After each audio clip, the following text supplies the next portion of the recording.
Itong binanggit nating cloud cluster o grupo ng kaulapan itong nakarang araw ay kasalukuyan na pong nakakaapekto at nagpapaulan na sa malaking bahagi ng Mindanao. Balikan na natin yan.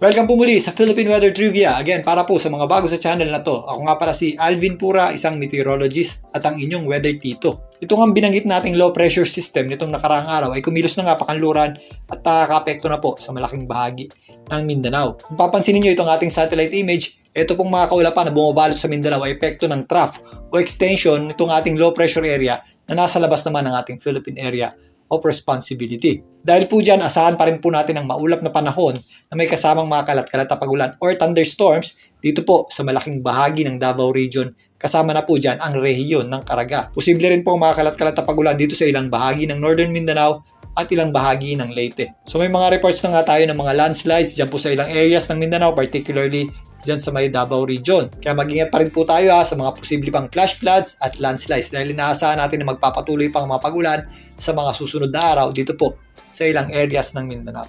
So ito nga po mga pagulan sa Mindanao ay dulot ng trough ng isang low pressure area na nasa labas ng ating Philippine Area of Responsibility malapit sa equator. So magiging bagyo ba ito? Less likely o hindi po natin ito inaasahang maging isang ganap na bagyo. Unang-una, shallow o mababaw po o hindi ganun kababa yung kanyang central pressure o mahinang low pressure area po ito. Pangalawa, ito pong ating low pressure area ay nakapaloob dun sa ating Intertropical Convergence Zone.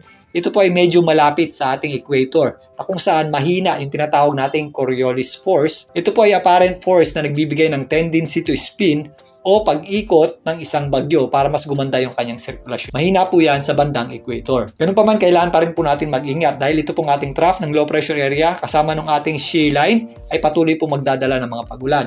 Dito po sa ilang areas ng Mindanao at ilang areas ng Visayas, particularly sa eastern section nito in the next 2 to 3 days. Dahil dyan, mas magiging prone po tayo sa mga flash floods at landslides.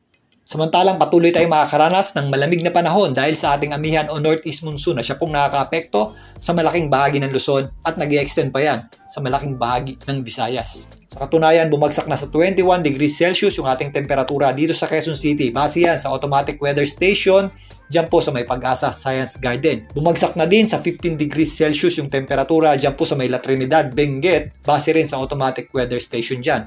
At mas lalamig pa po yung ating panahon mamayang madaling araw. At magpapatuloy pa ang malamig na panahon dulot ng amihan hanggang sa buwan ng February. Dahil kadalasan mula Enero hanggang Pebrero na itatala ang pinakamabababang temperatura sa ating bansa. Dahil yan sa mga natutunaw na yelo dyan sa may Siberia at China at dumarating sa atin as malamig na hanging amihan o northeast monsoon.